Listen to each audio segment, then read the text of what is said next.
قد شيانه ولا تاريخ دولة العراق ذا لما لكي وتصل 20 سنة دوازده ما قولتي رب العالمين دنيا دروس كردوا هاوڵاتیانی شاری ڕانیەمان بەسەر کردەوە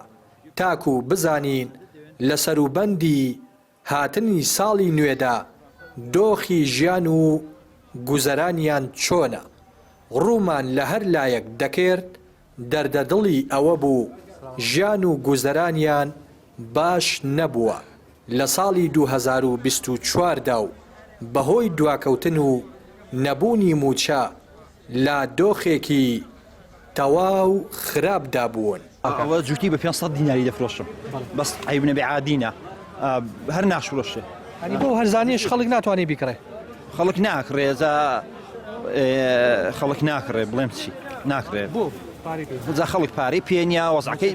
پێی هەرزانە پێی سووکە لەسەر عارەبانەیە بەسەرەن بنمونەت موچە یعنی لە ساڵی 20ەکانەوە کە عێراق دروست بووە تا سەدامی گۆڕ بە گۆڕ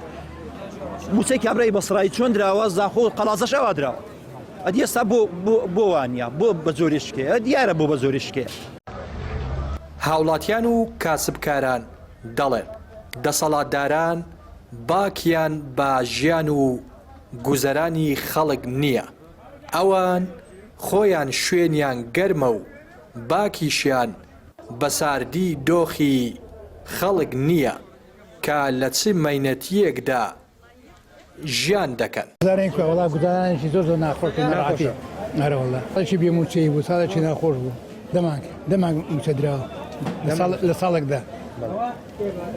وڵات بەڕاستی خەڵک زۆر زۆر ناڕاحەتە ئەخەم ساردن بەڕاستی یعنی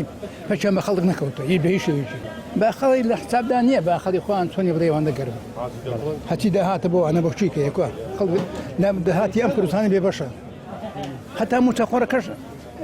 موچی چوانە وەرناگرێت گەر گوێنی خۆی پێتە میکە وڵاو پەڕی خراپیە هۆکارەکەی هۆکارەکەی موچێ موچەیە ئێستا مانگی نزیک مانگ 3 ساڵ بوونەوە ئێستا مانگی 11 دەوز نەکراوە 11 نەکراوە ڕاستە هەندێک خەڵک باشە بەڵام بەعام خەڵک متعادە والله تقريبا نو ماغدا نو ماغا نسي ماغا موسى ماغا درا ودو ماغ ماوا او دو ماغا شكوا زان دريا نادري ماغا خوا غورا نا امید خلب شبوها غورا نا امید محاله حزب صاروا يقنيه حزب صاروا يقنيه دو خشت جيران ولا خشت جيران دبيتوا